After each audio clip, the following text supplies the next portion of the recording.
una neno gani kwa mzazi ili tu amkuze mtoto wake in a confidential way, a confident way? Wewe kwanza ni mzazi, wewe unamkuzaje mtoto wako kwenye in a confident way? Mimi wa kwangu I encourage her kuzungumza. Okay. And I listen akizungumza.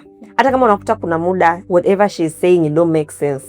Naomba nikwambie leo tu asubuhi anaamka ananiambia mami, sijui nini back. Because nilisikia neno back. Kichwani nikajua huyu kuna kitu mgongoni, either apande mgongoni au afunge mdoli wake mgongoni, ila because nimesikia neno back. Okay. Paying attention alivyorudia nikagundua kwamba sababu napika anataka apande mgongoni kwangu ili aone ninachokifanya. Okay. So the easiest way, siwezi kupika na wewe mgongoni. Nikamwambia nenda kalete stuli. Alete stuli aeke hapo apande ataona. So you see, simply because nilimsikiliza. Kwa cha kwanza mzazi kumsikiliza mtoto kwamba what does this kid want kwa muda huu. Na chochea kila kitu atakachotaka. Muhimu kiko ndani ya uwezo wangu and it's not illegal au hakimpeleki opposite direction. Kinampeleka kwenye njia ambayo I would also want that. Kwa hiyo nachofanya tu ni kumsikiliza. Basi, hicho cha kwanza. Cha pili ndio utekelezaji sasa. That's my word kwa mzazi ili kumjenga mtoto kwenye confidence. Okay. Kweli ni mwandishi wa habari, swali limepinduka ghafla limerudi kwangu. Sawa, kwangu mimi mzazi ili kumtengeneza mtoto mwenye confidence, cha kwanza tujua kwamba hata wewe mzazi sio kwamba kila kitu unakijua. To be honest, sijui kama ni kauli mbaya, lakini tujua na wewe sio kwamba kila kitu unakijua. Sio kila mipango unaijua, sio kila future utaiona ya mtu. Kwa hiyo msupport tu.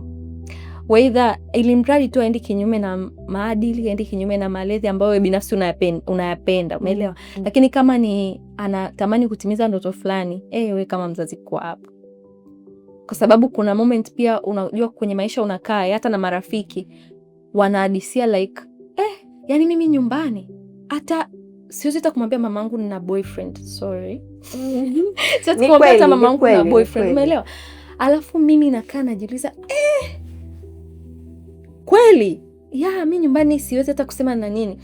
Sasa huyo mtoto je, leo anaweza akaja akakwambia mama nataka kufungua duka lakini sina mtaji wote, lakini nina kama 20,000 tu hapa, nataka kuanza online. Yani simply because hujamjengea ile uwazi wa kuwa mwazi nyumbani, wa kuongea ndoto zake, au kila anachokiongea kwako ni kibaya, kila anachokiongea kwako ni wewe nawe utaweza.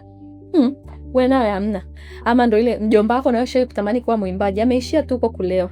Sijui nani wako alishaishaga kuaga, sijui alikuwa anataka kuwa sijui mchoraji. Yuko tu kwa ana lolote ana chochote. Kama mzazi, yani mimi ningesema mpe masikio mtoto wako.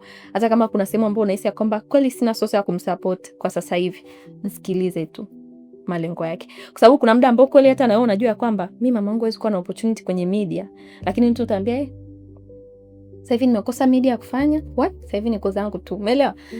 Lakini umwambie vile kwa sababu unajua kwamba kuna sehemu atani connect au sijui kuna nini, lakini natamani tu nisikie ile ya kwamba hamna, utapata tu kama unapopata kwingine.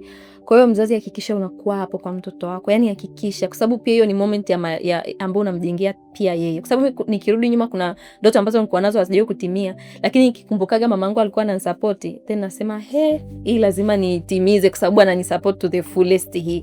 Unaelewa? Kwa hiyo kuna muda mwingine mtoto anakuwa anakuletea ndoto zake, unaona kabisa hii hola. Lakini sasa usimwambie hola.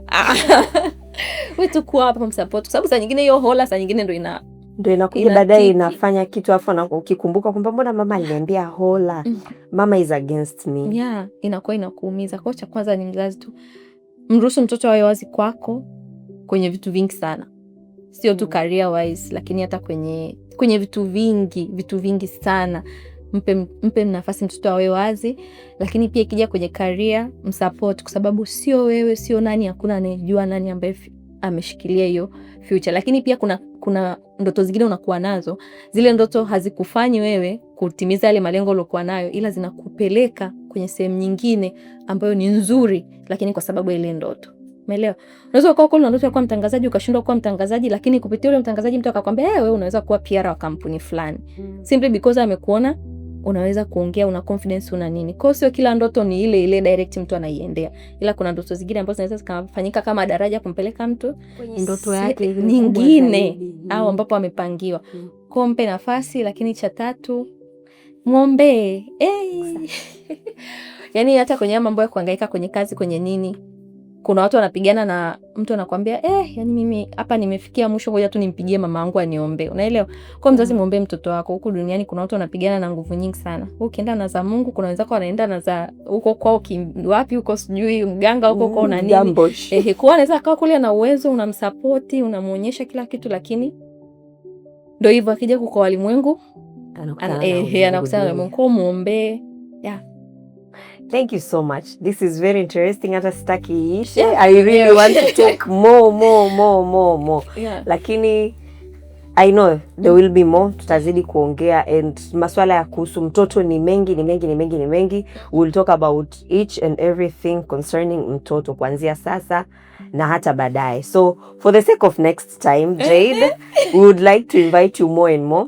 Uendelee kwa pamoja nasi zaidi na zaidi. Exactly. Kwa sababu naamini ya kwamba kama nilivyosema mwanzo wa kwamba wazazi hawajui kila kitu. Ni mara ya kwanza kuishi kwenye dunia. Kwa naamini hata hii podcast inasaidia pia wazazi kujua kwamba kuna sehemu fulani na mimi natakiwa nijifunze nifanye nini. Kwa nahisi ni podcast ambayo mngekuwa mnatualika na sisi tuje kuwapa makavu yao live. Have you ever wanted to be a parent? Umewahi kutamani kuwa mzazi? Yeah, ndio. At this age au uko baadaye? Baadaye. Ukiwa mzazi, what thing would you do different kwa wazazi wa sasa hivi unao to observe? Naweza nikasema pa mamangu akanipigia simu akaniambia, "Hivi wewe?" Cha kwanza kabisa ambacho nitataka niwe kama mamangu. Nitataka mtoto wangu awe confident kuniambia kitu ambacho hata mimi nikisikia natetemeka. Like, wewe unanionaje unaniambia kitu? Nimeelewa. Yani kwa sababu mimi nikikwambia vitu ninavyomwambia mama yangu, utaniambia unakosa nidhamu nini? Au huna marafiki wa rika lako? Ninao, lakini the way mama yangu atakavyorudisha lile jambo nilomwambia hata kama ni baya, yani itakuwa tofauti na namna ambavyo ningemwambia rika yangu. So I don't know, lakini natamani tu niwe mama kama mamangu, kwamba mtoto wangu amepata mchumba, njoo niambie nimepata. Hata kama ni boyfriend mpito, yani njoo niambie nimepata boyfriend, yuko 1 2 3 and 4. Alafu utamwambia ukweli au kuna hata mimi kuna namna tu mamangu akikwambia unajua tu kabisa huyu fungu la kukosa. Lakini hawezi kukwambia, yani tu kuna natamani tu kwa kama mamangu, mtoto wangu awe open kwangu to the extent ambayo hata akiona mambo yamemshinda huko duniani asipitie depression, ajue kwamba nyumbani kuna mtu wa kuongea naye ambaye atamsikiliza kwenye chochote, kiwe cha ujinga, kiwe cha hekima, kiwe cha nini, atamsikiliza. Yeah. Hicho ni kikubwa sana. Yani ndo ambacho najiulizaga hata mimi, hivi naweza kuwa kama mamangu kweli? Hivi mtoto wangu akija kuniambia na mwambie mamangu, si nitaruka tikitaka.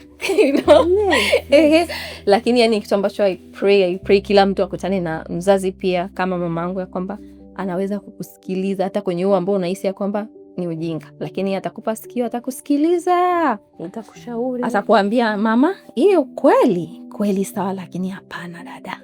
Kwa hiyo I really wish that mama awe rafiki. Mama yangu sio rafiki yangu sana, lakini ikifika sehemu ya kukupigia tikitaka na kupiga samba salt tu utachanganyikiwa. Lakini pia yani sijui hata anawezaje. Ikifika sehemu ambayo unataka kusema jambo, mimi kwanza nitampigia mama. Yani lolote ile sijui limetokea, nitamwambia tu, mama una muda? Nini? 1 2 3. Kwanza ukisikia amekoa ujue hilo jambo sio. Haya bwana. Haya basi, kondo hivyo. Amna kingine ulichoamua, ndo hivyo. Haya, atakunanili. Ya, kwa hiyo I pray wazazi tu wasiwe too strict kwa watoto. Yaani wawape space ya wao feel at home. Nadhani kwa sasa hivi wazazi wengi wanatafuta ile engo ya kuwa strict. Wanaamini kwamba akiwa strict atatengeneza mtoto aliyenyoka. Hata mimi sometimes I do that. Na mkanya, no, acha. Yani ili tu nimtengeneze amenyoka, bila kujua kwamba it takes time. Yeah. Ndio yuko kwenye umri wa tunasema adventurer.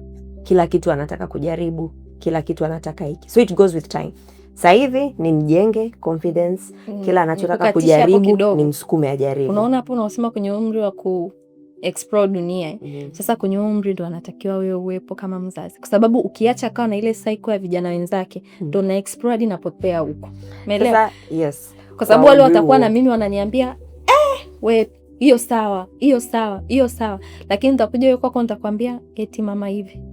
Utaniambia tu hebu hiyo acha kidogo. Umeelewa?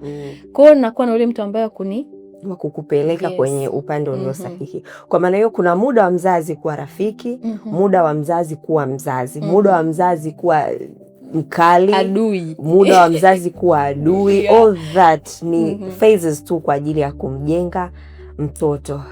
Now, I don't want this episode to end for real. This episode is very, very interesting. Tuko na Jade, and Jade ametuambia mengi. Na all this ni kwa ajili ya kumjenga mtoto. You have been with me, Mande Nemes, your favorite auntie, and this is Mtoto Kwanza Podcast.